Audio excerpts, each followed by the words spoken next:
London, 1849. The Duke had never held a baby in his arms, not even when he had a son. He learned that far too late, through a letter written with dying hands, where the name of the woman he had once loved appeared beside a truth no one had ever told him. You have a son. There was no address, no forgiveness, only a date. The boy would be 8 years old now, and perhaps he no longer wished to be found. Vincent Hathaway, Duke of Grantley, sat alone in the silent study of his Mayfair residence, holding the letter with both hands. The ink was faded in places, not from age, but from something that looked very much like tears. He had read those words so many times over the past 3 days that he knew every line by heart, and yet he read them again and again, as if in some future reading the words might change, as if repetition could erase guilt. Vincent, forgive me for never having the courage to tell you. Forgive me for protecting your reputation when I should have protected our child. He exists. He carries your blood, and I abandoned him because there was no other path. My uncle forced me. I was young, frightened, alone. You were far away, and when you returned, there was no way left to speak. You were a duke. I was nothing. But before I leave this world, you must know, you have a son, and he deserves to be found, even if it is too late to be loved. The signature at the bottom was weak, almost illegible. Margaret Fletcher. Maggie. Vincent closed his eyes. She was dead. Tuberculosis. A slow, lonely death, without witnesses. And before dying, she had placed that truth into the hands of someone Vincent had never expected to see crossing the threshold of his home. Vivian Lockwood, the widowed Countess of Remington. He still remembered the moment she had appeared 3 days earlier, the sealed letter in her hands, her posture rigid with a burden too heavy to be ignored. Vincent had always dismissed her, or rather ignored her, as he did all young widows who drifted through London's drawing rooms without apparent purpose. But when she handed him the letter and said in a steady voice, with green eyes that did not waver, "Miss Fletcher has passed away. And before she died, she made me promise I would find the child you never knew you had," Vincent realized something unsettling. He had never truly seen her before. Now, alone, the letter still trembling between his fingers, he understood something worse. He had never truly seen Maggie either. 8 years, an entire childhood lived without a name, without a father, without knowing where he came from, and Vincent, during all that time, had lived as if nothing had happened. Because nothing had happened to him, but to Maggie everything had, and now she was gone, and the child, their child, was somewhere in the world, alive or dead, safe or lost, alone, or loved by strangers. Vincent folded the letter slowly and placed it back into the envelope. 3 days. 3 days since he had learned he was a father. 3 days without sleep, without proper meals, without the ability to think of anything else. And one question that refused to leave him in peace: if I find him, will he want to be my son? If you too cherish period stories, those that whisper like old letters and echo like longing hearts, leave your like and subscribe to the Countess's Tales. Your support allows these narratives to cross oceans and reach more souls around the world. And before you go, tell me in the comments which city and country you're watching from. It's always enchanting to discover how far our stories travel. Vincent Hathaway was 30 years old. Dark brown hair always brushed back with deliberate precision, amber eyes that society found intimidating, and a posture drilled into him since childhood: never allow anyone to see weakness. A duke since the age of 22 after his father's sudden death, he learned early that titles were not privileges. They were gilded cages, where every gesture was observed, every word weighed, and every mistake turned into scandal. He had never married. He had refused every match his family attempted to impose, not out of romantic idealism, but out of guilt.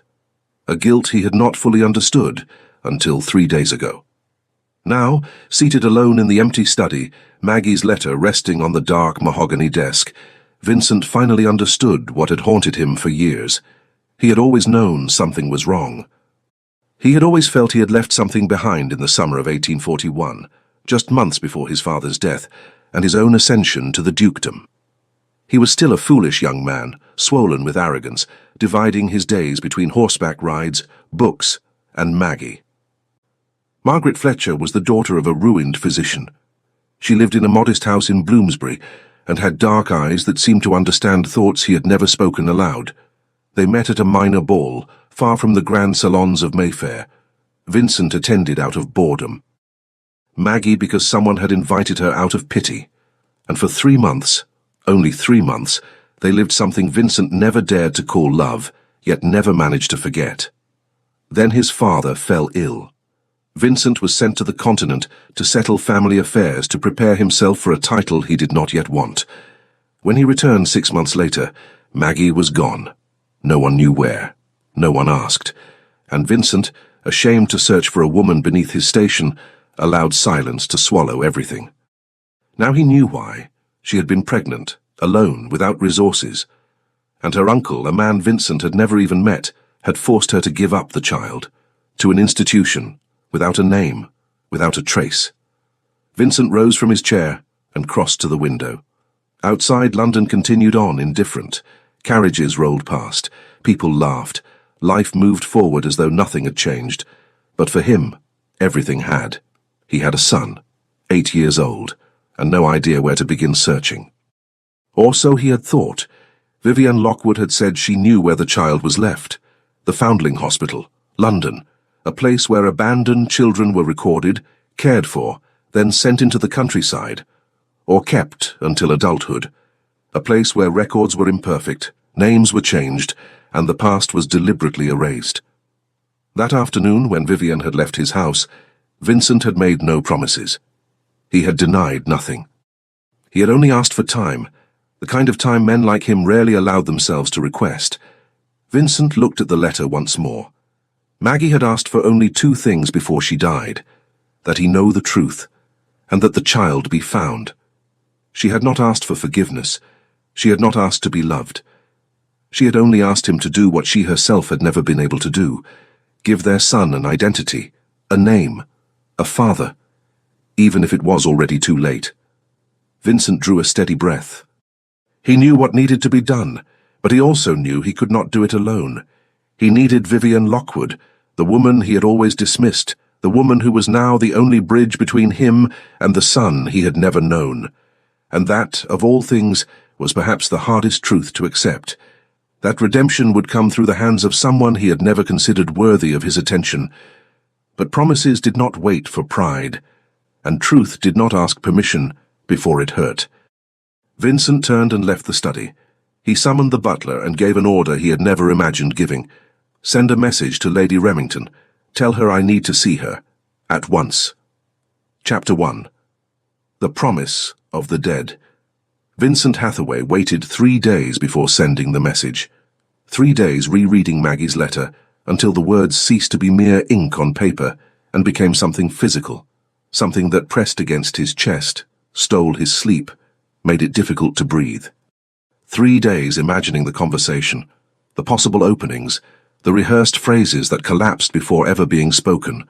3 days trying to convince himself he could hold his voice steady before the woman he had always dismissed, and who now carried, alone, the only bridge between him and the son he had never known existed.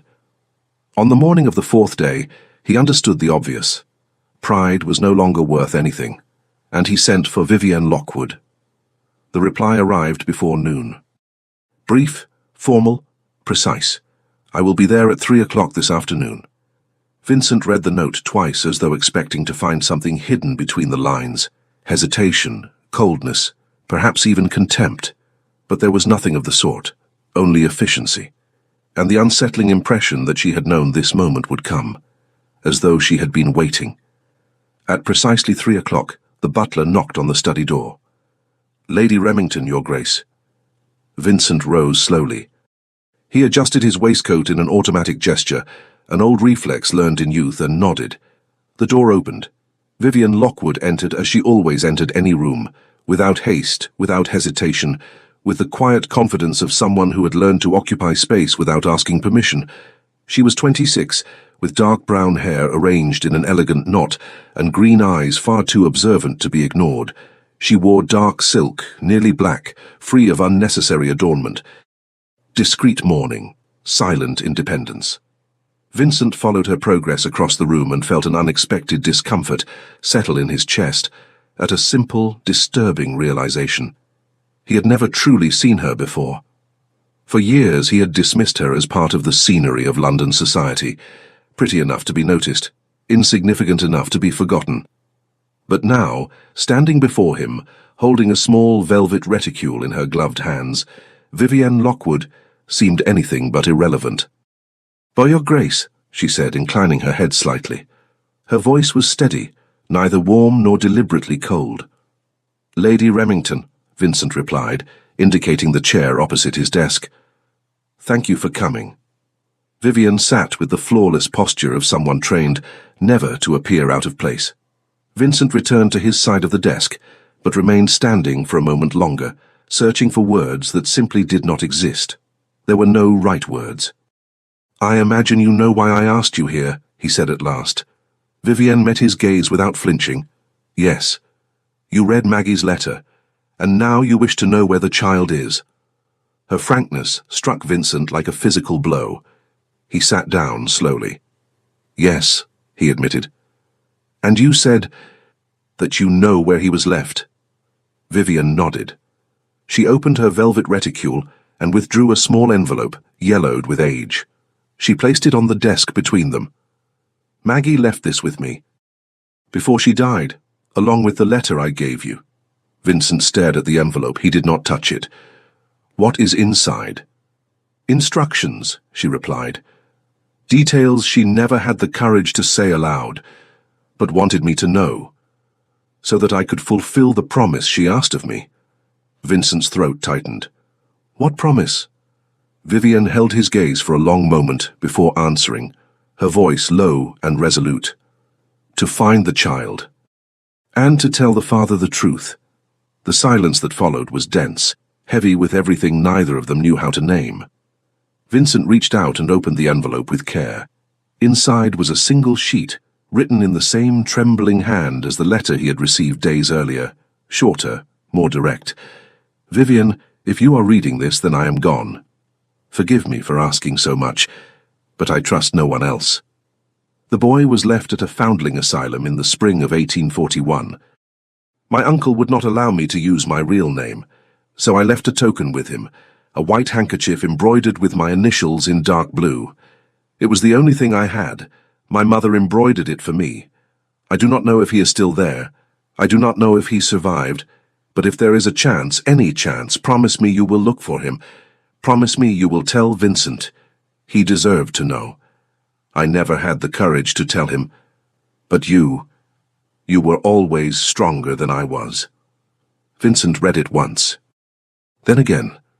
The words settled like permanent marks: an asylum, spring of 1841, an embroidered handkerchief, initials.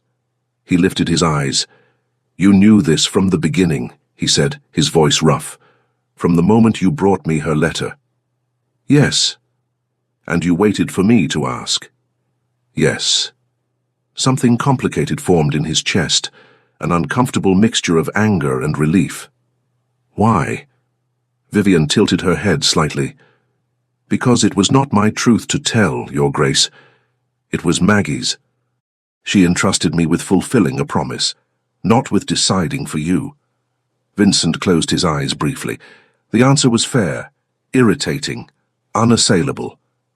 "You knew Maggie well?" "Since childhood," Vivienne replied. "Before my marriage, before our lives took different paths." "And did she ever speak of Demi?" "No, never spoke of you, nor of the child.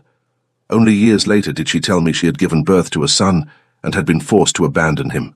She paused. "I tried to help her, offered money, shelter, paid physicians when she fell ill, but her uncle forbade it. And when I insisted, he threatened to expose her publicly, said he would make an example of her immorality. Maggie begged me to stop. She said she had already lost her child. She could not lose her dignity as well." Something cold closed around Vincent's heart. "She suffered alone," he murmured. For years, and I never knew. You did not know, Vivian said quietly, and Maggie made certain of that. She protected your reputation, your title, even when it cost her everything.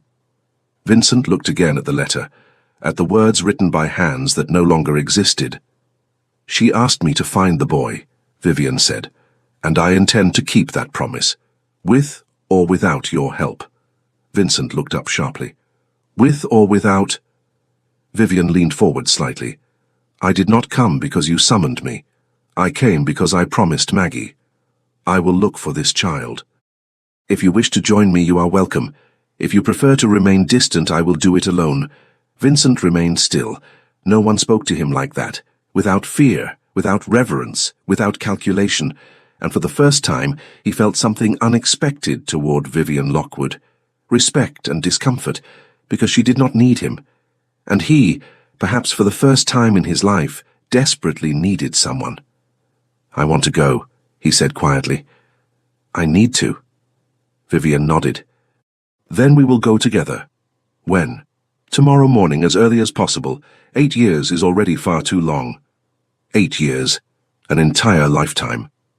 Vivian rose, adjusting her gloves. Until tomorrow, Your Grace. Vincent stood as well. Lady Remington, thank you for keeping the promise, for coming, for not giving up. She looked at him for a long moment. Something softened in her expression. I am not doing this for you. I am doing it for Maggie. And for the child she was never allowed to raise. She turned and left. Vincent remained alone in the study, the letter still between his fingers, with the unsettling certainty that he had just encountered someone who did not bend before him, and who might be exactly the kind of ally he needed, even if that frightened him more than anything else. Chapter 2. The Asylum of Forgotten Children. Vivian Lockwood woke before dawn, as she had done ever since becoming a widow. Not out of discipline or habit, but out of restlessness. The silence of the empty house carried the weight of a constant presence, something that followed her from room to room, reminding her at once of everything she had lost and everything she had gained by losing it. Freedom, solitude, the strange sense that life only truly began when no one was watching. That morning, however, her restlessness had a name. Maggie. Vivian dressed without calling for a maid. She chose a dark wool dress, simple and practical, free of lace or ornament. She pinned her hair firmly in place and pulled on the sturdiest boots she owned. She was not going to a drawing room. She was going to a place where misery was organized, catalogued, and, whenever possible, forgotten. At precisely 8 o'clock, the Duke of Grantley's carriage stopped before her residence.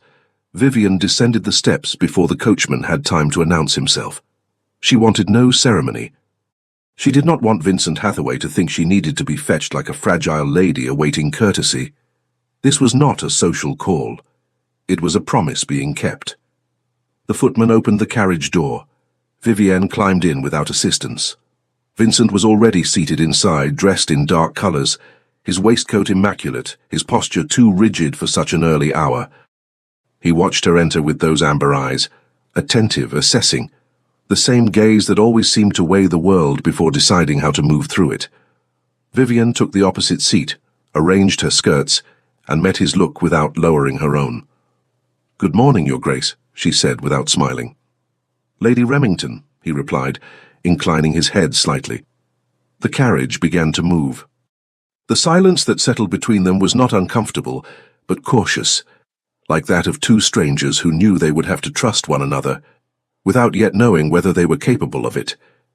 Vivian turned her attention to the window. London was waking slowly, vendors setting up stalls, carts creaking over stone, smoke rising from chimneys. The world moved on, as it always did.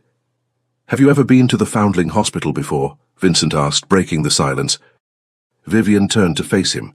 "Yes, once. Some years ago. I brought clothing. A donation." Vincent frowned slightly. "And what is the place like?" She hesitated, not for lack of an answer, but because she knew the truth would not be easy to hear. "Clean," she said at last. "Organized, efficient, and entirely devoid of human warmth." Vincent looked away, his gaze settling on his gloved hand resting on his knee. "I see." No, Your Grace, Vivian said gently, but firmly. With all due respect, you do not. Not yet. But you will. He lifted his eyes, and Vivian saw something pass through them. Perhaps irritation, perhaps simply the discomfort of a man unaccustomed to being challenged. You think me naive, he said, controlled. No, she replied. I think you have never needed to know places like that, and that is not a failing. It is simply reality. Vincent did not answer. But something in his expression shifted, as though he had stored her words away for later. The carriage came to a halt before a dark brick building on Guildford Street. Vivian looked out the window and felt her stomach tighten. Even after years, the place had the same effect on her. Not because of its severe, almost austere appearance, but because of what it represented. Children without names, mothers without choices, lives erased before they had truly begun. The coachman opened the door. Vincent stepped down first and offered his hand to assist her. Vivian accepted, not out of need but to avoid unnecessary friction. The moment her boots touched the ground, she released his hand and smoothed her skirts. Ready? Vincent asked, looking up at the building. No, Vivian answered honestly. But we are going in regardless. They climbed the steps together. The door stood ajar.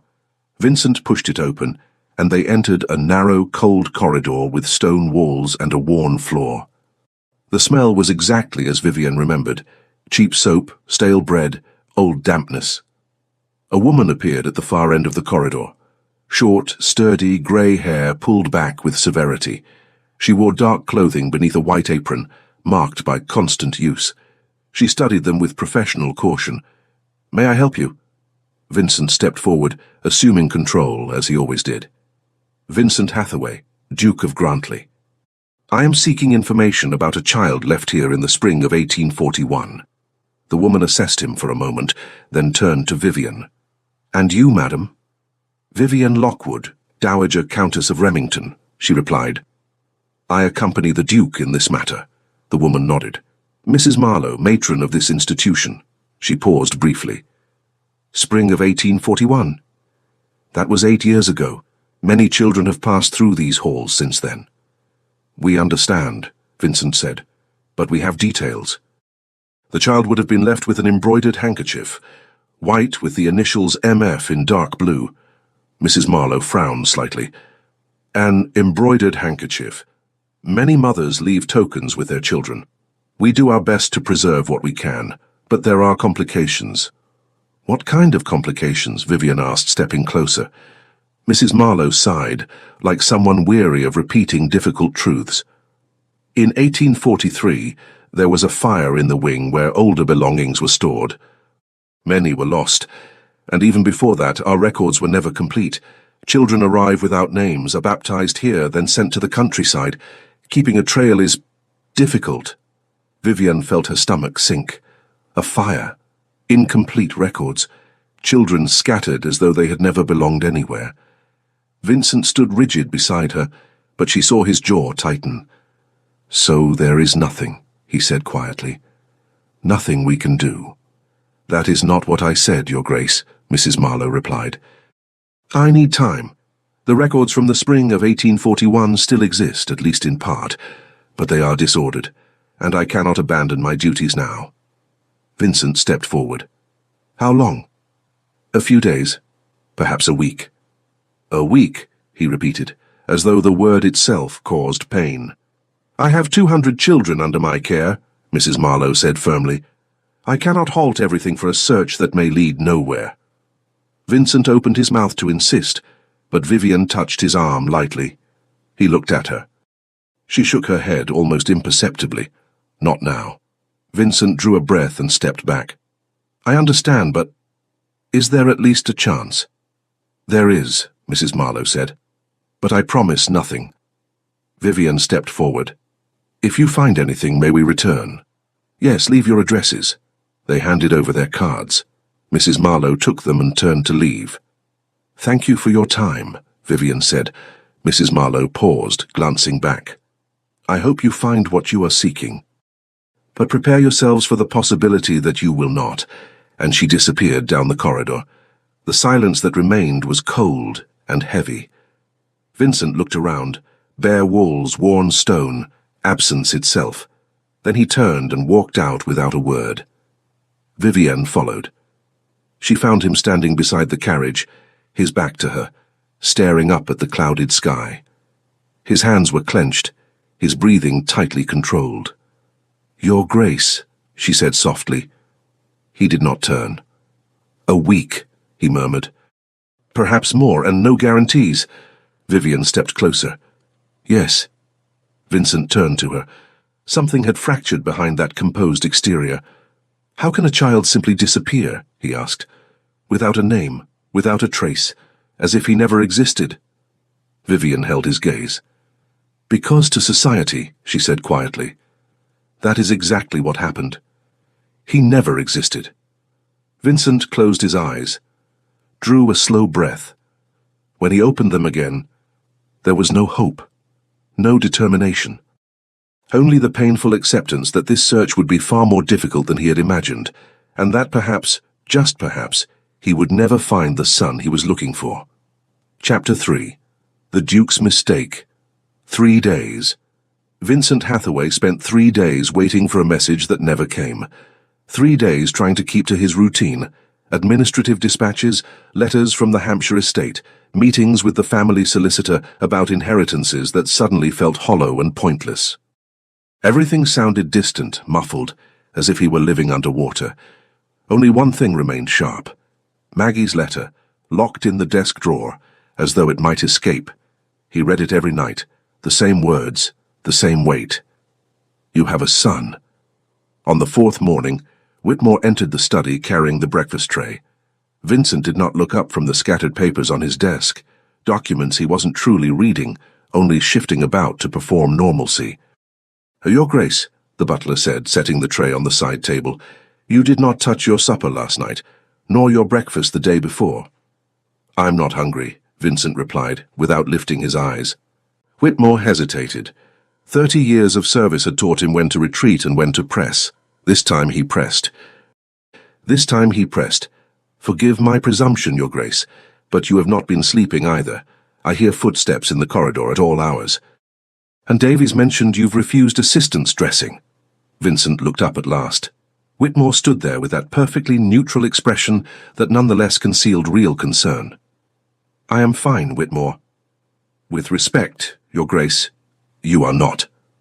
Vincent drew a slow breath. He knew the man was right, but admitting it would mean explaining. And he did not know how. Perhaps he never would. "I appreciate your concern," he said, returning to the papers. "I am merely occupied." Whitmore nodded, bowed slightly, and left in silence. Vincent was alone again. He stared at the untouched tray, the useless papers, the window where a cold, indifferent morning poured in. Then he heard quick footsteps in the corridor. The door opened without warning, something only one person in this house dared to do. Catherine Hathaway Sinclair swept in like a contained storm. She was 27, her light brown hair pinned into an elegant knot, her blue eyes the same clear shade their father's had been. She wore moss-green tones suitable for a morning call. Beautiful. Calm. A mother of 2 small children, everything Vincent was expected to be. "Vincent," she said, tugging off her gloves without ceremony. "Whitmore let me in. He said you were occupied. But I know a polite lie when I hear one." Vincent rose, trying to arrange his face into something normal. "Catherine, I didn't know you were coming." "Of course you didn't. If you had, you'd have invented a better excuse." She stepped closer, studying him with that look she'd had since childhood, the look that pierced every facade. "What is happening?" "Nothing." "Lie." She gestured at the desk. "You've had the same stack of papers for 3 days. You don't eat, you don't sleep. And yesterday you refused to visit Mother in Hampshire, the visit we arranged weeks ago." Vincent looked away. "I'm busy." "With what?" Her voice softened. "Vincent, I'm your sister. I know when something is wrong. And whatever it is—" She leaned in slightly, gentler now. "You don't have to carry it alone." His throat tightened. He wanted to tell her. He wanted to set the weight down somewhere other than his own chest. But how did one explain it? How did one say there was an illegitimate 8-year-old child lost somewhere in England? How did one confess to a failure so absolute it had become a part of his bones? Catherine, he said carefully, steadying his voice, I appreciate your concern, but there are things I cannot share. Not yet. She watched him for a long moment. Then, instead of pressing harder, she simply nodded. All right, when you can, I will be here. Gratitude, guilt, and fear tangled in his ribs. Thank you. Catherine picked up her gloves, but before leaving she turned back. Mother is furious. She said if you refuse the next invitation, she will come to London herself. Her mouth curved faintly. And we both know that isn't an empty threat. Vincent almost smiled. Almost. I'll tell her I'll be present. Catherine nodded and left. Vincent tried to sit, but his restlessness had become physical, something burning beneath his skin. Waiting had turned unbearable. 4 days since the Foundling Hospital. No word. A week. Perhaps more. And if there was nothing, if no one remembered, if the child had simply vanished into the countryside like smoke. He went to the window. Mayfair carried on. Carriages, laughter, hurried footsteps. The world hadn't stopped, but his had. He returned to the desk, took up paper and pen, and began to write. He sealed the letter and called for Whitmore. Have this delivered to the Foundling Hospital, today. When he was alone again, he felt, for the first time in days, something close to control. He was acting. He hoped Mrs. Marlowe would understand. 2 days later, the reply arrived. Vincent was in the study when Whitmore entered with a letter laid upon the silver tray. The seal was plain, cheap wax, Foundling Hospital. His hands shook only slightly as he opened it. He read it once, then again, a possible match, a white cloth. Sent to the countryside in 1845. It was not proof, it was not certainty, but it was something. For the first time in days, hope rose inside him. Small, fragile, dangerous. His eyes caught the final line. Should you and Lady Remington wish to return to the hospital? Vivian's name had been included deliberately. Mrs. Marlowe expected them to come together. Vincent closed his eyes for a moment. He had to write to Vivian. He had to admit the mistake. He had to acknowledge, at last, that he could not do this alone. He sat down and wrote. It was not elegant. It was not perfect. But it was honest. He sealed the envelope. Deliver this to Lady Remington. Today. When Whitmore left, Vincent remained alone, holding Mrs. Marlowe's letter between his fingers. A possible match. Not proof, but hope. And even knowing it might destroy him, Vincent let himself feel it. For the first time. Chapter 4. The Countess's Decision. The letter arrived late on the 6th day, just as Vivian was beginning to accept that there might be nothing more to be done.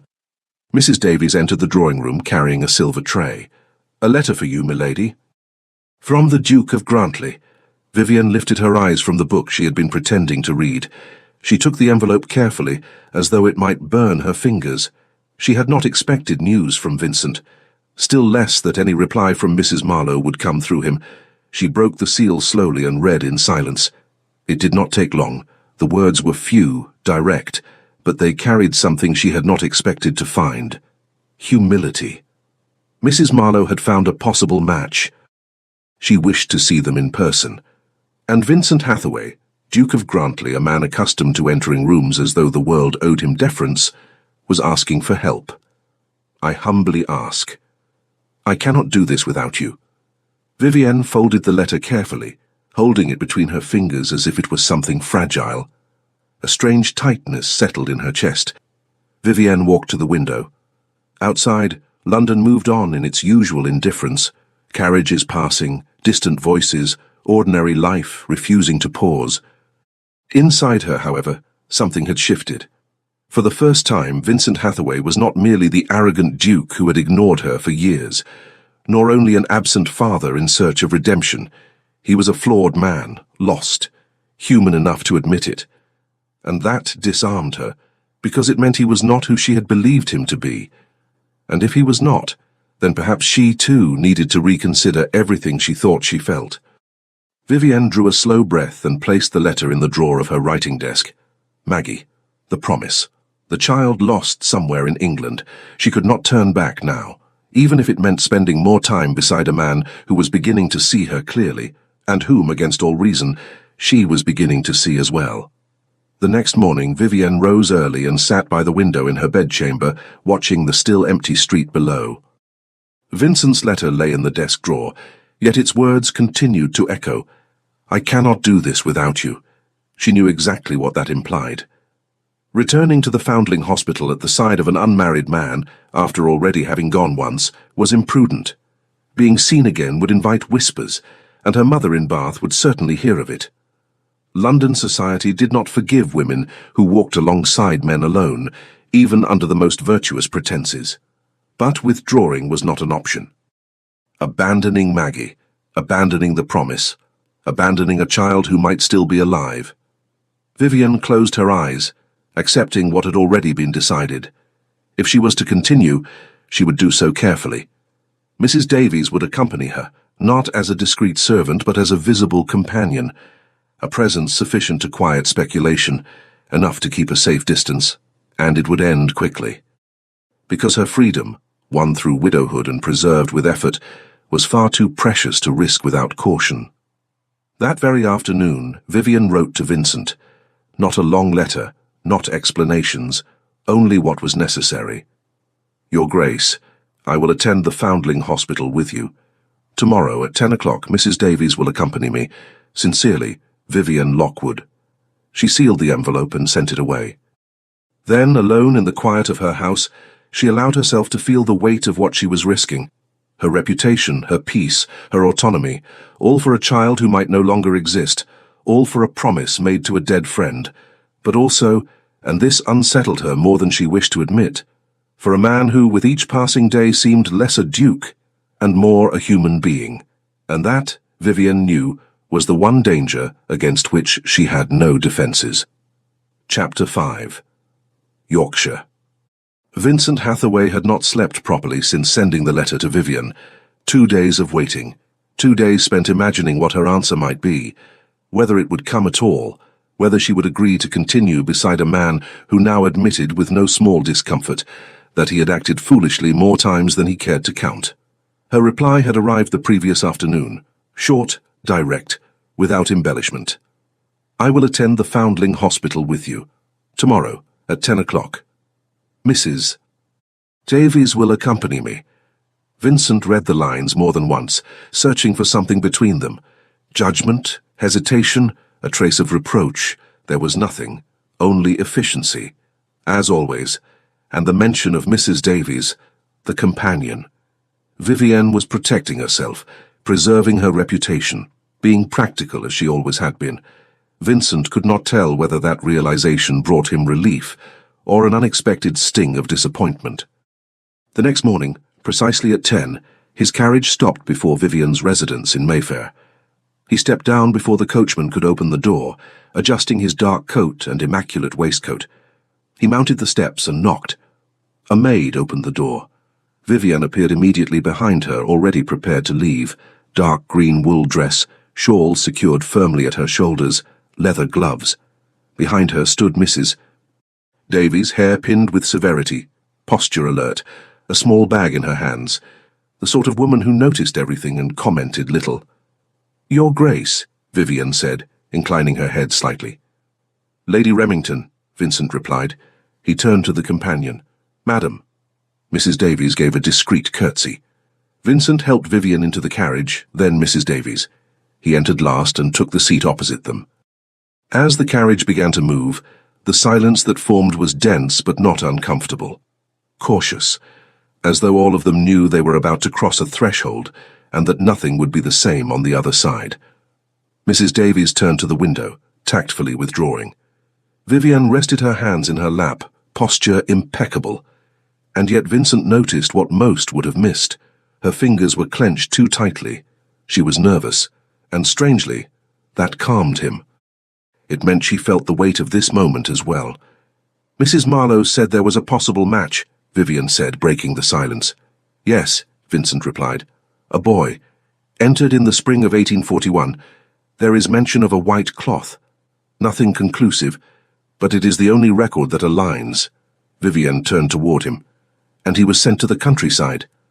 In 1843. Where? Vincent hesitated.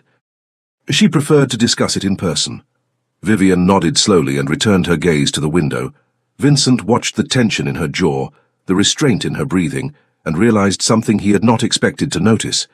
She was strong, not because she felt no fear, but because she felt it, and continued anyway. The carriage stopped before the Foundling Hospital. They stepped down. Mrs. Davies remained one pace behind Vivienne, discreet but unmistakably present. The cold corridor greeted them with the same familiar scent: cheap soap, stale bread, old dampness. Vincent felt his stomach tighten. Each visit made the weight of the place more apparent. Children without names, mothers without choices, lives erased before they truly began. Mrs. Marlowe appeared at the end of the corridor. She assessed them quickly, and without comment approved the presence of the companion. "Your Grace, Lady Remington." "This way, please." She led them into a small side room. A plain table, wooden chairs, a narrow window admitting pale light. Upon the table lay a thick book of old records. Vincent and Vivienne sat. Mrs. Davies remained by the door. "I reviewed the records from the spring of 1841, Mrs. Marlowe said, opening the book, "and I found this." She turned the volume so they could see. The handwriting was old, faded, uneven. Entry: April 14th, 1841. Male. Name assigned: Thomas. Object left: white handkerchief, initials MF. Vincent's heart began to race. "Thomas." "Yes," Mrs. Marlowe confirmed. "But such names rarely remain. When children are sent to the countryside, names are often changed, to ease integration, to erase the past." Vivienne leaned forward slightly. "Where was he sent?" Mrs. Marlowe hesitated, tracing the next line with her finger. "The note says only Yorkshire. No town, no family, just Yorkshire." The ground seemed to give way beneath Vincent. "That is half of northern England." "Yes," she replied plainly. "It is." Vivienne exchanged a look with Vincent. Frustration, hope, fear, all tangled together. "Is there anything else?" she asked. "Any detail at all?" Mrs. Marlowe turned another page, lingered, bent closer. "There is a marginal note, likely written by a nurse." "What does it say?" Vincent asked. "That the child was taken by a farming couple, without children of their own, simple people, Protestant." "Living in the West Riding of Yorkshire." Vincent's pulse quickened. "West Riding, well, that is something."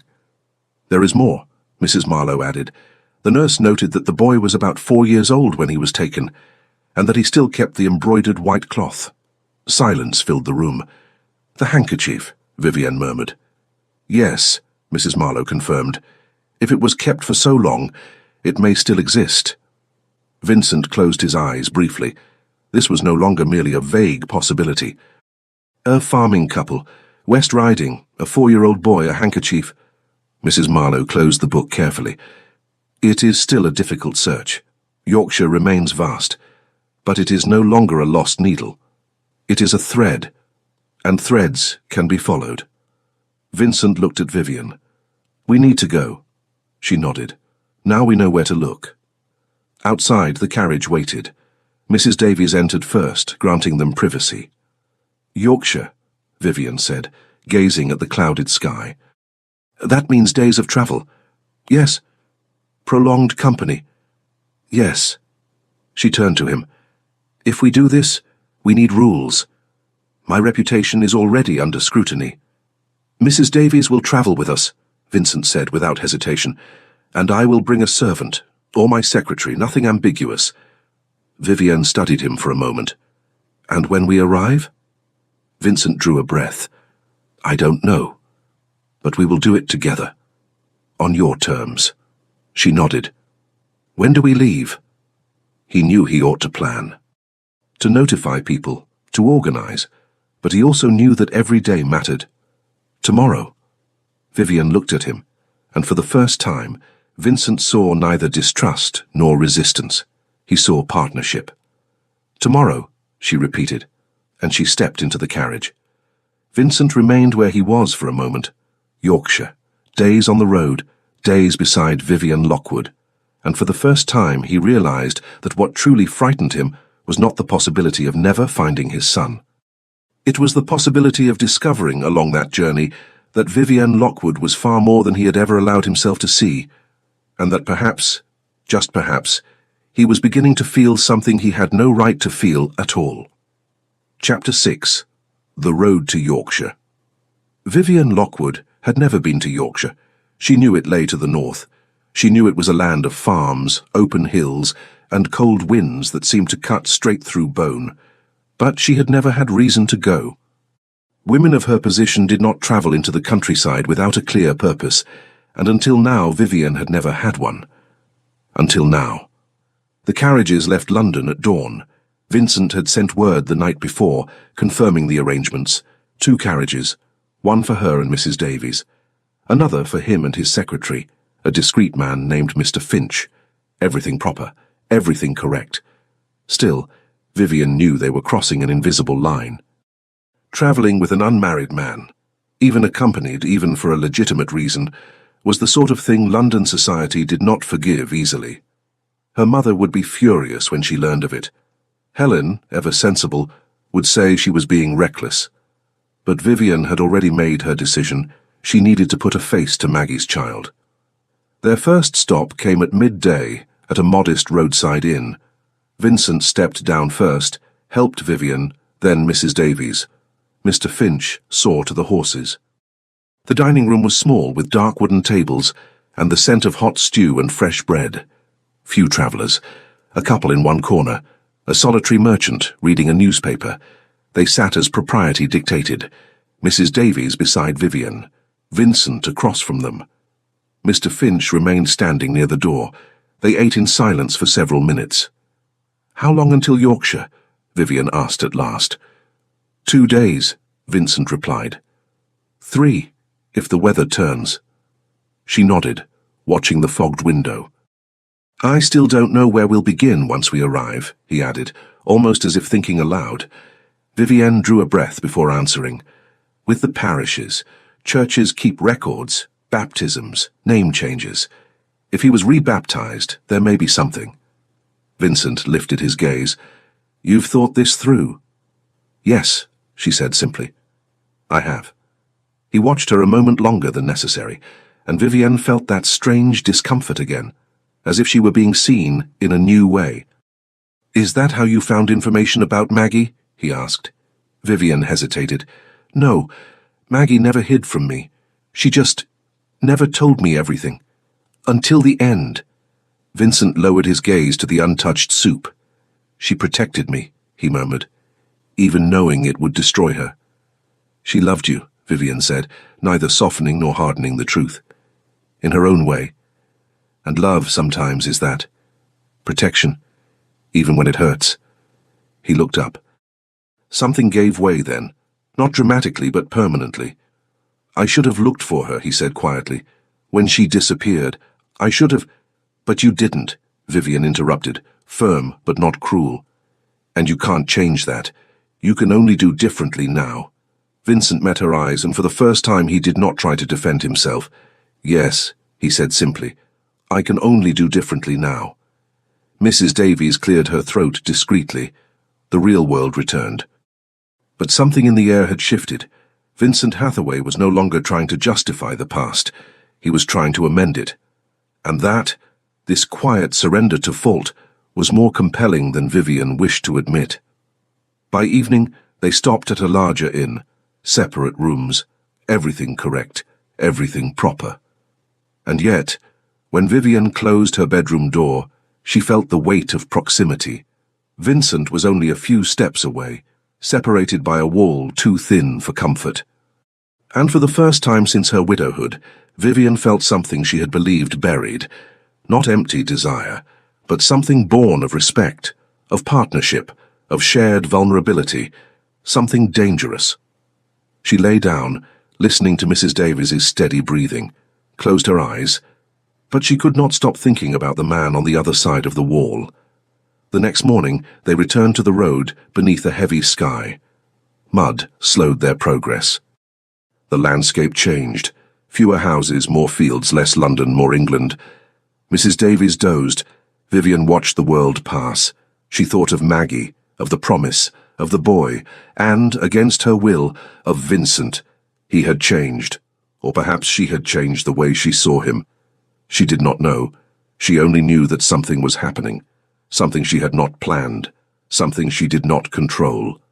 And Vivian Lockwood hated not being in control. Late in the afternoon, rain fell hard. They took shelter at a smaller inn, little more than a farmhouse. Only 2 rooms, 1 table for supper. They sat facing one another, Mrs. Davies and Mr. Finch at the ends, silent sentinels. "Tomorrow we reach Yorkshire," Vincent said. "Yes." "And then?" Vivian drew a breath. "Then we search, parish by parish, farm by farm, if we must. And if we don't find him?" She held his gaze. "Then we will have tried. And Maggie will know." Vincent was silent for a moment. "Thank you," he said at last. "For what?" "For not giving up, even when I deserved it." "I'm not doing this for you," Vivian replied. "I know," he said gently. "Still, thank you." She looked away. Her heart was beating too fast, and she realized with uncomfortable clarity that she was beginning to care, not only about the promise but about the man sitting across from her. That night, Vivian lay awake listening to the rain. Tomorrow they would reach Yorkshire. The search would truly begin. And perhaps they would find the boy. But she knew that when it was all over, she would have to face something she had not planned for at all. The fact that she was thinking about Vincent Hathaway far more than she should, and that by itself was reason enough for unease. Chapter 7. The Farmer. Yorkshire was colder than Vincent had expected. The carriage rolled through endless green hills, cut by low stone walls, and scattered with sheep like living snow across the land. The wind never ceased. It slipped through every crack, carrying the scent of old rain, damp earth, and distance. Vincent watched it all through the window, with a strange weight in his chest. He was far from London, far from drawing rooms, schedules, obligations, and that invisible burden of always being recognized. And for the first time, it did not trouble him, perhaps because he was not alone. Vivian's carriage travelled ahead of his. From time to time he caught her silhouette through the misted glass, upright posture, hands resting calmly in her lap, the kind of presence that did not need a voice to command attention, always controlled, always lucid. And Vincent realized with uncomfortable clarity that thinking of her occupied far too much space in his mind, as if she were a second road running parallel to the one beneath the wheels. 3 days earlier, when he had decided to go to Yorkshire, Vincent had known he would need more than horses and good intentions. He would need excuses, carefully managed silence, someone to keep the world standing while he stepped out of his own. Catherine had appeared the next morning, unannounced as she always did, as if his sister possessed the right to cross doors no one else dared touch. She entered the study and fixed him with the look Vincent had known since childhood, the look that pierced any mask. "You're travelling," she said bluntly. "Whitmore told me." Vincent paused mid-stroke with his pen. "Yes." "Where?" "North." Catherine crossed her arms, impatient. "Vincent, don't treat me like a child. Where? And why?" He took a slow breath. He could not tell her everything. Not yet. But he also could not lie to her the way he lied to the rest of the world. "I'm dealing with something," he said at last. "Something personal that I can't delay." Catherine studied him for longer than was comfortable. "Does this have anything to do with Lady Remington?" The question struck like a well-placed blow. "In part," he admitted, "but not in the way you're thinking. And the way I'm thinking would be—" Vincent looked away. "Romantic." Catherine let out a brief laugh, not mocking, but relieved, as if that possibility were, in her mind, almost a blessing. "It would be good if it were," she said more softly. "God knows you need someone who doesn't bow to your title." Vincent did not answer because he had no ready reply, because somewhere inside him that statement lay, dangerously close to the truth. Catherine stepped closer and lightly touched his shoulder. a rare old gesture. Whatever it is, finish it, and come back whole. He nodded. I'll try. After she left, Vincent summoned Whitmore. The butler entered as he always did, impeccable, silent, ready to hold the world upright without a sound. I'll be away for a few days, Vincent said. Perhaps a week, perhaps longer. I need you to oversee the house, and I need you not to tell anyone, where I've gone. Whitmore inclined his head. Yes, Your Grace. Shall I send word to the Dowager Duchess? Vincent hesitated. His mother would be furious. If she knew now, she would descend on London like an army and drag him back by the ears. No, he said at last. Tell her only that I'm handling urgent matters and will return soon. Nothing more. As you wish, Your Grace. Vincent also left instructions with his solicitor, Mr. Pembroke, a quiet man with sharp eyes who managed the duchy like a fine watch, always kept precisely on time. And then, on the eve of departure, Vincent did something he never thought he would do. He put away the velvet coats, the embroidered waistcoats, the silk cravats. He dressed in wool, brown, plain, a simple waistcoat, a black cravat without sheen, nothing that announced Duke. Because in Yorkshire, he did not want to be Your Grace. He wanted to be just a man looking for his son. The village where they stopped was called Thornfield, no more than a stone church, a low inn, and a handful of houses gathered around a modest square. The wind sliced through the street, as if no walls in the world were strong enough to stop it. Vincent stepped down first, then helped Vivian and Mrs. Davies from the other carriage. Mr. Finch went to see to the horses. Vivian pulled her shawl tighter around her shoulders and pointed to the stone building at the far end of the road. The church. We start there. Vincent nodded, and the four of them walked without haste, as if hurrying would only waste breath in that wind. The church door stood open. Inside, the air smelled of old wood and candle wax, neatly aligned pews, a simple altar, and a silence that did not feel empty. It felt attentive. A man emerged from the shadows, short, sturdy, grey-haired, dressed in black.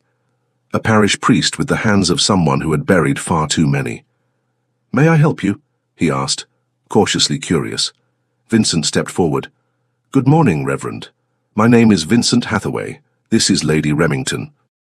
We are looking for information about a child who may have been brought to this area some years ago, around 1843, 1845. The priest frowned.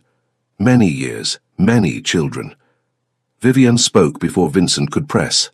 A boy, from London, from the Foundling Hospital. He may have been rebaptized, he may have been given another name.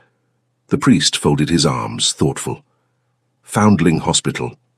Yes, I've heard of it. Families here sometimes take children from there. They need hands for the land. It's common enough. Vincent's heart leapt as if someone had pulled a cord inside him. Do you remember any such case? He asked. The priest hesitated. Perhaps, but I'd need to check the books, and that takes time. Vincent opened his mouth, an old instinct, but felt Vivian's light touch on his arm. It was minimal, almost nothing. But it was command. He looked at her. She shook her head. Just enough. Don't press. Vincent drew a breath, swallowed the habit.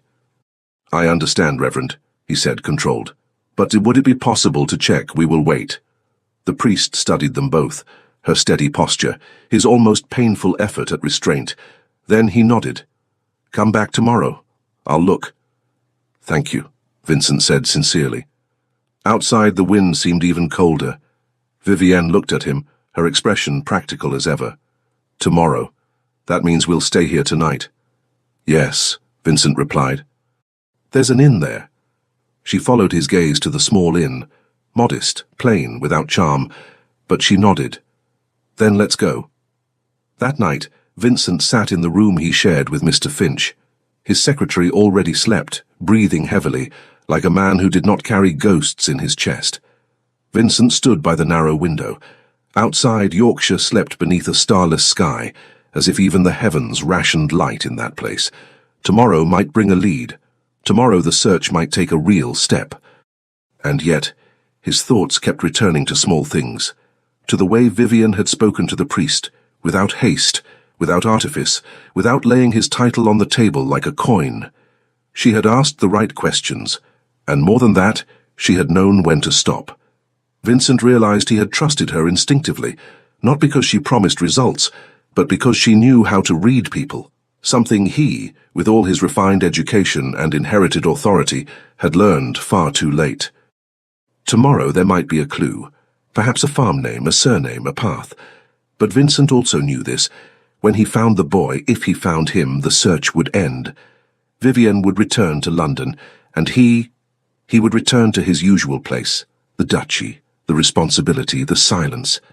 The thought unsettled him in a way he could not name. It was not the fear of failure. It was the idea that when it was all over, something between them would have to end as well. Something discreet. Still without shape, still without a name, but real enough to ache just imagining it. Chapter 8. Jamie. Vivian had not slept well. The inn's bed was hard, the mattress too thin, the pillow uneven. But that was not what had kept her awake. It was the anticipation, the restrained fear, the unsettling sense that once morning came, nothing would ever be simple again. They might find the boy. And then... what? Vivian had spent hours staring at the dark wooden ceiling, listening to Mrs. Davies's steady breathing beside her, trying not to think about the man lodged on the other side of the corridor, trying not to think about Vincent, and failing every time. The next morning they went down to the small dining room of the inn. Vincent was already there, seated by the window, a cup of tea held between his hands. He wore the simple brown coat, the unadorned waistcoat, no insignia, no rehearsed posture, just a man. And Vivian realized with uncomfortable clarity that she had preferred him this way since the beginning of the journey. "Good morning," he said, rising when he saw her. "Good morning, Your Grace," she replied, taking her seat. Vincent hesitated for a moment. "Here, perhaps it's better if we don't use titles. Please, call me just Vincent." Vivian lifted her eyes, surprised. "Vincent," she repeated, testing the name as if it were something new. He nodded, almost relieved. "And may I call you—" "Vivian," she answered, before she could stop herself from weighing whether she should. Something shifted in the air. They were no longer Your Grace and Lady Remington. They were simply Vincent and Vivian. And that simplicity felt more intimate than any formality. They finished breakfast almost in silence, each too caught in their own thoughts for idle conversation. Shortly after, they made their way to the church. The priest was waiting for them, punctual, an old ledger tucked under his arm. He opened it on the altar and pointed to a specific line. "I found this," he said. "Baptism recorded in August of 1845. Male child. Estimated age between 3 and 4. Name given, Jamie Brennan. Adoptive family, Mr. and Mrs. Brennan, farmers." Vivian's heart began to race. She looked at Vincent. All the colour had drained from his face. "Jamie Brennan," he murmured, as if the name were too fragile to speak aloud. The priest nodded. "They're good people. Humble but honest. They couldn't have children of their own. They went to London to take in a child. To them, the boy has always been their son." Vincent kept his eyes fixed on the book, as though he feared the words might vanish. Where do they live?" "A few miles from here. Small farm, north of the village." The priest hesitated. "May I ask why you're looking for the boy?" Vivian stepped forward before Vincent needed to answer. "We are distant relatives," she said, with the ease of someone who had learned early when a lie was necessary. "The child's mother passed away recently. She asked only that we make sure he was well." The priest studied her for a moment longer than was comfortable. Then he nodded. "I understand I can give you directions, but be discreet. The Brennans love that boy. They won't welcome strangers asking questions." "We understand," Vincent said hoarsely. "Thank you." They left the church in silence. The drive to the farm took about an hour. The carriage moved slowly along narrow roads, bordered by stone walls and open fields. The sky remained grey and heavy, as if it too were waiting. Vivian stared out the window without truly seeing anything. A boy of 8, Jamie. And what would Vincent do when he saw him? The farm appeared in the distance, small, simple, but well kept. A stone house, a low barn, chickens scattered across the yard. Smoke rising from the chimney. The carriage stopped by the wooden gate. Vincent drew a slow breath. "Ready?" he asked. Vivian took his hand, steady. "Yes." They stepped down. Mrs. Davies and Mr. Finch remained in the carriage. The gate stood open. They walked slowly along the dirt path. And then Vivian saw him, a boy, thin, small for his age, dark brown hair tousled by the wind, simple clothes, worn boots. Crouched on the ground, playing with the dirt as if the world were nothing more than that. He lifted his head when he heard their footsteps and looked straight at them. Vivian felt the air leave her lungs, the eyes, amber, exactly like Vincent's. The boy stood up slowly, wiping his hands on his trousers, curious and alert. "Hello," he said, his child's voice clear. Vincent stopped. He stood frozen, as if something unseen had struck him. Vivienne discreetly grasped his arm, steadying him, keeping the weight of that moment from knocking him down. The door of the house opened. A woman stepped out, still young, apron dusted with flour, expression cautious. "Can I help you?" Before Vincent could answer, a man emerged from the barn. Tall, strong, hands marked by labor, hair streaked with grey. He looked at the visitors, then at the boy. "Jamie," he said with calm firmness. "Go inside." "Your mother needs help." The boy hesitated, his eyes still fixed on Vincent. "Yes, father," he replied. But he lingered a second longer before obeying. The farmer turned back to Vincent. Vivian saw the exact moment he understood. The eyes. Amber. The same. The man looked at Vincent, then at Vivian, and then said quietly, "I think we should talk inside." Vincent nodded. He did not trust his voice. The woman understood without words. She called the boy inside. And then the four of them entered the house. The door closed behind them. And in that moment Vivian knew the search was over. But what was beginning there would be far more difficult than finding a name in an old book. Chapter 9. Truth and the Return. The Brennans' sitting room was small but well kept. A dark wooden table stood at the center, simple chairs, a hearth where the fire burned low and steady, the scent of freshly baked bread mingled with damp wool. The stone walls were bare, no ornaments, no pretension, solid, dignified. Vincent sat where the farmer indicated. Vivian took her place beside him, silent, attentive. Mr. Brennan sat across the table. His wife remained standing near the wall, arms crossed over her apron. The silence stretched beyond comfort. At last, the farmer leaned slightly forward, his eyes fixed on Vincent. "I saw it," he said. His voice was low, steady. "The way you looked at the boy." "I recognized it." Vincent felt his throat tighten. Recognized what? The eyes. The man did not look away. "They're the same. Exactly the same." Mrs. Brennan lifted a hand to her mouth. "Who are you?" she asked, her voice trembling. Vincent drew a deep breath. He had known this moment would come, and he knew he could not lie. "My name is Vincent Hathaway," he said slowly. "I am Jamie's biological father." Mrs. Brennan closed her eyes. Mr. Brennan did not move. "And why have you come here?" he asked carefully. "To take him?" "No." The answer came quickly, firmly. "I haven't come to take anyone." The farmer frowned. "Then why are you here?" Vincent looked down at his hands on the table, then at Vivian. She gave the smallest nod, barely perceptible, steadying him. "Jamie's mother died a few weeks ago," Vincent said. "Before she passed, she left a letter. She told me she had a child. My child. She said she had been forced to abandon him." "Forced?" the farmer repeated. "Yes." Vincent hesitated. "We were young. When she realized she was pregnant, I was already gone. I never knew. Not until the letter arrived." Mr. Brennan glanced at his wife, then back at Vincent. "And what do you want now?" "Nothing." Vincent met his gaze. "I don't want to change anything.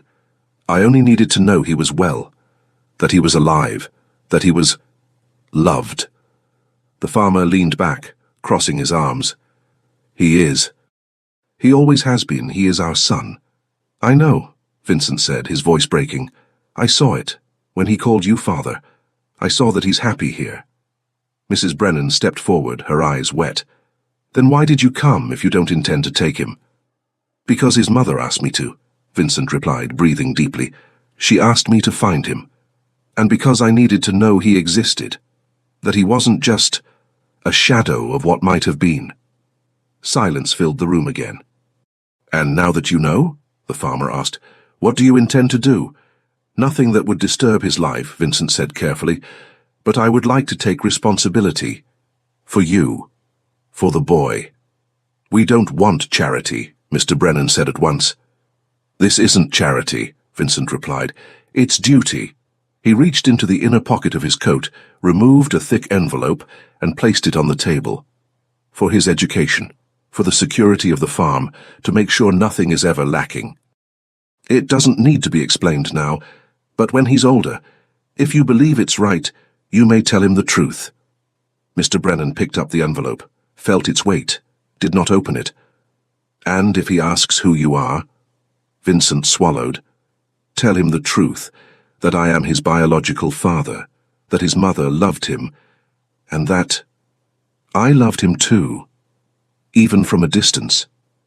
And if he wants to meet you, Mrs. Brennan asked softly. Vincent felt his eyes burn. I will be here. Always. But the decision will be his. Mr. Brennan slipped the envelope into the pocket of his waistcoat, looked at his wife. She nodded, crying quietly. Jamie is our son, he said at last.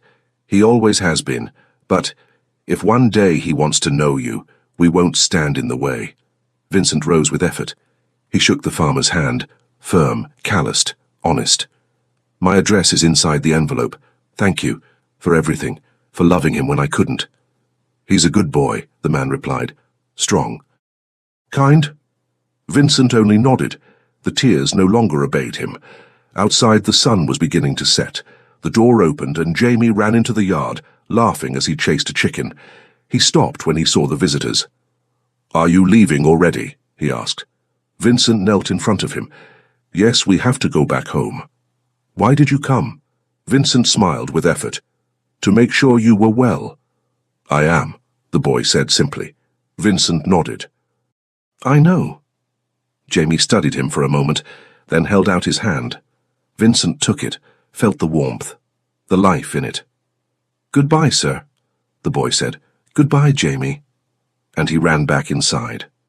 Vincent remained kneeling for a moment longer. Then he stood. Vivian took his hand.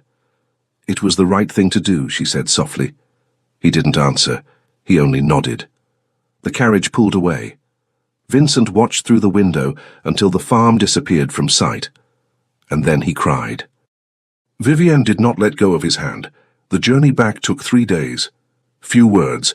A silence that was full, shared. On the final night, Vincent spoke. Thank you. For what?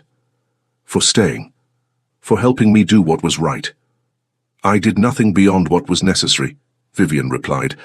They arrived in London at dusk. Standing before her house, the titles returned.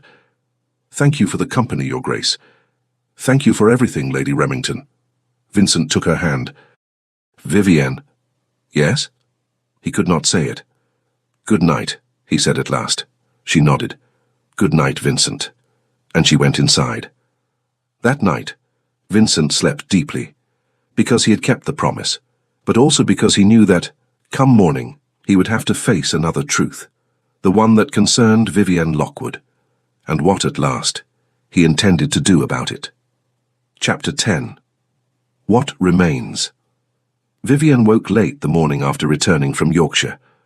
Not from physical exhaustion, though she was tired, but because for the first time in weeks there was no urgency, no promise left to fulfill, no search, no road waiting to be taken.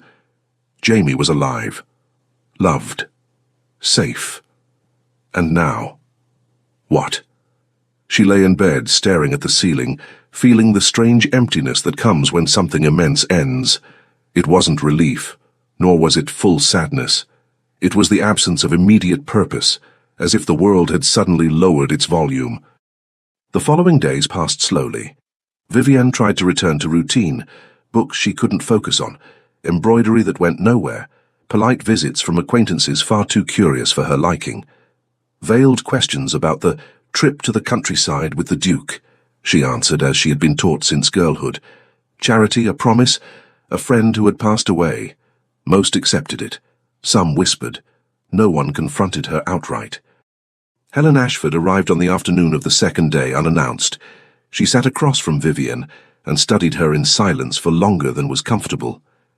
"You're different," Helen said at last. "Different how?" "Quieter, as if you're waiting for something." Vivienne looked away. "I'm not waiting for anything." Helen leaned forward. "Vivienne, don't lie to me." Vivienne closed her eyes. "We found the boy. He's well. Everything is finished." "And the Duke?" The question was simple. The impact was not. "He didn't say anything," Vivienne replied. "When we returned, he just said goodbye." Helen took her hand. "Maybe he doesn't know how to say it. Or maybe there's nothing to say." Helen sighed. "Or maybe he's an idiot." Vivienne laughed, a short, wet laugh that almost broke into a sob. Helen stayed a few more minutes, then left. And Vivienne realized she couldn't remain in that limbo. She needed to know, even if it hurt. On the morning of the third day, the letter arrived. Mrs. Davies brought it in with breakfast. Vivienne recognized the seal before she even touched the envelope. The ducal crest. She read it once, then again, then a third time. "There is something I need to say." If she didn't go, she would spend the rest of her life wondering. The next day, at 3 in the afternoon, Vivienne was in Hyde Park. Mrs. Davies walked a few steps behind her, discreet as ever.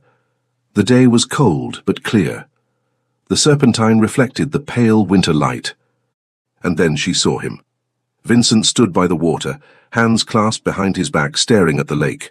He wore simple clothes. No title, no practiced posture. Just a man. He turned when he heard her footsteps. Their eyes met. "Your Grace," Vivienne said automatically. "Vivienne," he replied. Silence. "Thank you for coming," Vincent said. "I received your letter. I didn't know if you would." "I almost didn't." He nodded, accepting that. "What did you need to tell me?" she asked. Vincent drew a deep breath. "I thought that after Yorkshire everything would be settled, that I could return to the life I had before." He paused. "But I can't." "Why?" He took a step closer. "Because I discovered I don't want to be the man I was anymore. I don't want to live alone." He hesitated. "And I don't want to lose you." Vivienne felt her heart tighten. "Vincent, I know I have no right," he continued. "I know I ignored you for years. I know I failed. But I fell in love with you." The words hung in the air. "Between the Foundling Hospital and Yorkshire," he added softly. "Between the silences. Between the hard choices." Vivienne stepped closer. "And what do you want now?" "A chance," he said. "For us to be happy. Together." Tears slid down her cheeks. "I fell in love too," she said simply. Vincent froze. "You? With you. With the man who asked for help. With the man who knew how to let a child be happy. I fell in love with who you are." He closed his eyes for a moment. When he opened them, there was resolve. "Then marry me. Not now. When you're ready. When you know this is what you want." Vivienne didn't hesitate. "Yes." He lifted her face carefully, as if touching something fragile. "Thank you." "For what?" "For choosing me." Then he kissed her. It wasn't urgent, nor possessive. It was a promise. "People will talk," Vivienne said, smiling through tears. "Let them. Your mother will interrogate me." "I've already written to her," Vincent replied. "I told her it was time I grew up." Vivienne laughed. "And Catherine?" Catherine cried. She said Maggie would be at peace, that Jamie is exactly where he should be. They stood there hand in hand looking out over the lake. The wedding took place on a cold March morning. Few guests, simple flowers, no excess. When Vivienne entered, she saw Vincent waiting for her as if she were the only person in the world. "Thank you," he whispered. For what? For choosing me. You always deserved it, she replied. You just needed to find out. That night, in the carriage taking them to Hampshire, Vivienne looked out at the dark countryside. She thought of Yorkshire, of the farm, of the boy with amber eyes. Vincent took her hand. What are you thinking about? Jamie. So am I. They fell into silence. And Vivienne understood then that this gentle ache, that quiet longing, would be part of them forever. But it would not break them, because they had chosen to build something new. Together. Epilogue. Yorkshire. Spring, 1859. Jamie Brennan was 18 when his parents gave him the letter. It was his birthday morning. He'd come down for breakfast expecting warm bread, perhaps the simple cake Mary baked every year, and the familiar comfort of an ordinary day. Instead, he found John and Mary seated at the table as if they were waiting for an important visitor. Too serious, too quiet. Between them sat a small wooden box.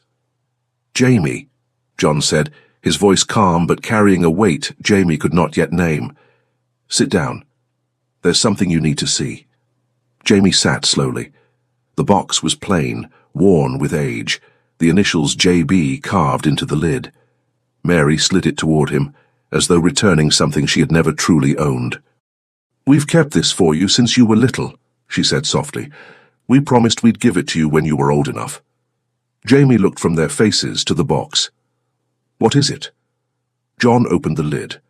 Inside lay a white embroidered handkerchief, delicate old, frayed at the edges, with dark blue initials stitched into the cloth. M.F. Beside it rested a sealed envelope. No name. Just a single line written in elegant script. For my son.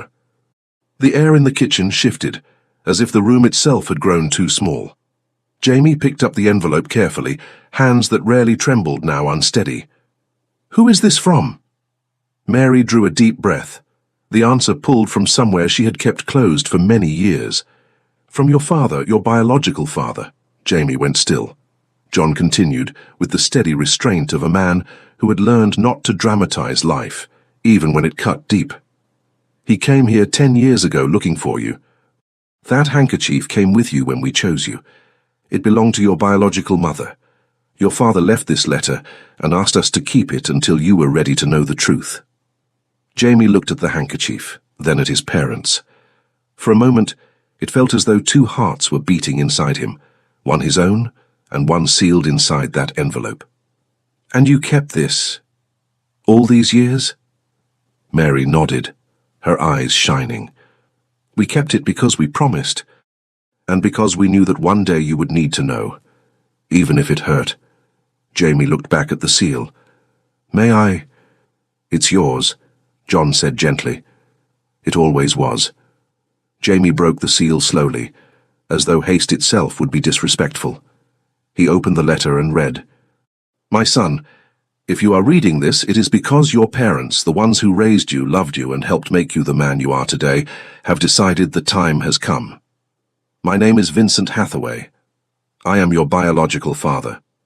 Your mother, Margaret Fletcher, was extraordinary, gentle, brave, and deeply good. I met her when I was young and foolish, too blind to understand what I had. When she discovered she was pregnant, I had already left, unaware. When I returned, she was gone. I learned about you years later, through a letter she left before she died, a letter asking me to find you. I found you. I saw that you were alive, happy, and loved by people who gave you what I could not. Roots. And I made the hardest decision of my life, to leave you where you were, because you were not mine to take. You were theirs, and you always will be. But I needed you to know the truth, that your mother loved you, that she never wanted to abandon you, and that if any part of you wishes to understand where you came from, I am here.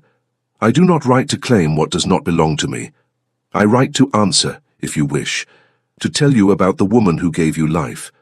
And so you may know that, even from afar, I thought of you more times than I can count. The choice is yours, it always was. It always will be. Vincent Hathaway, Duke of Grantley, Hampshire, England.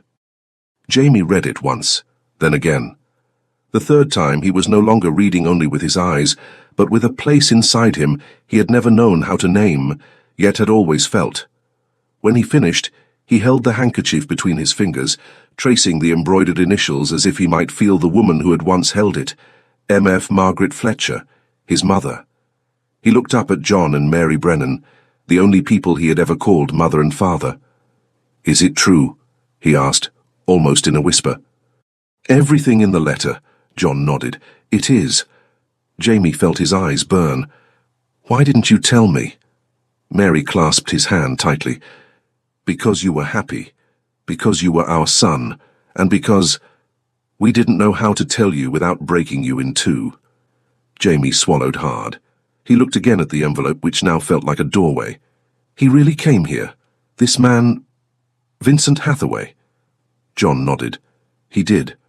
With a woman. Vivian, I believe was her name. He watched you playing in the yard like he was witnessing a miracle, a man who didn't know what to do with his own face." Jamie closed his eyes for a moment. "Then why did he leave? Why didn't he take me?" John placed a hand on his son's shoulder, not as command but as support. "Because he saw that you already had a family, and he understood that taking you away would have been selfishness, not love." Jamie breathed in slowly. His chest ached in a new way, not with abandonment, but with truth. "And what do you think I should do?" John and Mary exchanged one of those brief looks only people who have built a life together can share. "The choice is yours, Jamie," John said. "If you want to meet him, we won't stop you. If you want to leave it in the past, we won't judge you." Mary squeezed his hand. "You are our son. You always will be. Nothing changes that. But if there is a part of you that needs to understand, then go. Find out, and come home when you're ready." Jamie looked at them. At the kitchen, at the simple world that had always been his, and suddenly he realized that wanting to know was not betrayal. It was simply human. "I want to go," he said softly. "I want to meet him. Not to replace you, never, but to understand. To know who my mother was. To close the circle." John nodded. "Then you will go." Mary embraced him, her quiet sob both farewell and blessing. Jamie pressed the handkerchief to his chest. And for the first time he felt the weight of two lives, the one he had lived, and the one that had been hidden from him out of love. Hampshire, 2 weeks later. The Duke of Grantley's estate was larger than Jamie had imagined. He stepped down from the carriage, staring at the pale stone mansion, the carefully shaped gardens, the ancient trees aligned as though placed there by deliberate command. It was so far removed from the farm in Yorkshire, from the mud, the honest cold, the life earned by one's hands. For a moment, he considered turning back. Then the door opened, and a man appeared, tall, broad-shouldered, dark brown hair threaded with grey at the temples, and eyes, amber eyes, that Jamie recognized with sudden pain, because he had seen them in the mirror all his life. Vincent Hathaway descended the steps slowly, as though afraid any sudden movement might undo the moment. He stopped a few paces away. They stood facing each other, unsure how to begin. Jamie spoke first. "My name is Jamie Brennan," he said, his voice steadier than he felt. "I received your letter."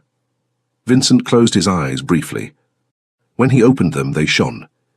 "Jamie," he said hoarsely, "you came." "I did." Vincent took a step forward, not like a duke, but like a man trying not to fall. "Thank you for giving me this chance." Jamie nodded, unable to find words. The door opened again. A woman stepped outside, dark brown hair, green eyes, a dress elegant without excess. There was warmth about her, as if the house were truly lived in, not merely inherited. Vivian Hathaway. She descended the steps and stood beside Vincent, looking at Jamie as though she already knew him somehow. "You have his eyes," she said softly. Jamie looked at her. "You're Vivian?" "I am." She smiled. "And you're Jamie. At last." Before Jamie could reply, children's voices burst from inside the house, alive and unrestrained. 2 children rushed out and down the steps, a boy of about 7, hair in untidy brown curls, and a 5-year-old girl with green eyes identical to her mother's. "Papa, Mama, who is he?" the boy asked, fearless, only curious. Vincent looked at the children, then at Jamie, and the truth surfaced on his face, impossible to hide. "This is Jamie," he said. "He is my son, your brother." The boy's eyes widened. "I have a brother." "You do," Vincent said, his voice faltering slightly. "You do." The girl studied Jamie frankly. "Are you going to live here?" Jamie felt his throat tighten. He looked at Vincent, at Vivian, at the children who were somehow part of the same story, though he had lived outside it. "I don't know," he answered honestly. "Not yet." Vincent stepped closer. "You don't have to decide anything now. You can stay as long as you like, or leave tomorrow. The choice is yours, Jamie. It always will be." Jamie looked at him, the man who had let him go because he loved him too much to hold him, and something inside his chest loosened. "I'd like to stay," he said quietly, "for a few days. To get to know, to understand." Vincent nodded, unable to speak at once. Vivian extended her hand. "Then welcome, Jamie, to your home, for as long as you wish." Jamie took her hand, and for the first time since opening the envelope in Yorkshire, he felt that perhaps, just perhaps, everything might finally have a place. That evening after dinner, Vincent and Jamie walked through the gardens. The sun was setting, painting the sky in shades of orange and rose. The air was cold, yet peaceful. Vincent spoke first. "Your parents, John and Mary, how are they?" Jamie smiled, touched with longing. "Well, strong, worried about me, as always." Vincent nodded with genuine respect. "They are good people, the best." "They are," Jamie agreed. "They raised me well." Vincent stopped and looked at his son as though for the first time he could look without distance. "Jamie, there's something you must understand. I don't want to replace anyone. John and Mary are your parents. They always will be. I am only the man who gave you life. Nothing more. Nothing less." Jamie studied his face carefully. "And my mother, Margaret Fletcher. Who was she?" Vincent was silent for a moment, as though memory still hurt to touch. "She was extraordinary," he said at last. "Gentle, brave, much stronger than I was then." He breathed in deeply. "And she loved you. She loved you so much that she did the hardest thing in the world. She let other people raise you, so you could have a chance." Jamie felt his eyes burn. "I wish I'd known her." Vincent lowered his gaze. "So do I." They stood side by side, looking toward the horizon, and Jamie understood with unexpected clarity that he did not have to choose. He did not have to be only the son of the Brennans or only the son of Vincent Hathaway. He could be both. He could carry two worlds within him, and somehow that did not break him. It completed him. If you stayed until the end, thank you for walking through this story with me. Thank you for remaining even when silence spoke louder than words, when choices were difficult, and when love had to be more generous than possessive. This is not just a story about a duke, a son, and a long-delayed reunion. It is a story about maturity, about understanding that love sometimes does not mean holding on, but knowing when to protect from a distance. Now I want to hear from you. What did you think of Vincent's decision? Do you believe he made the right choice by leaving his son with the parents who raised and loved him? Or, in his place, would you have chosen differently? Share your thoughts in the comments below. If this story touched you in any way, consider subscribing to the channel. Here, every story is written for those who believe in romances that honor time, pain, dignity, and hope. And if you wish to continue this journey, there are other stories waiting for you. Other quiet loves, impossible decisions, and reunions that change destinies. Thank you for being here. Thank you for feeling. And until the next story.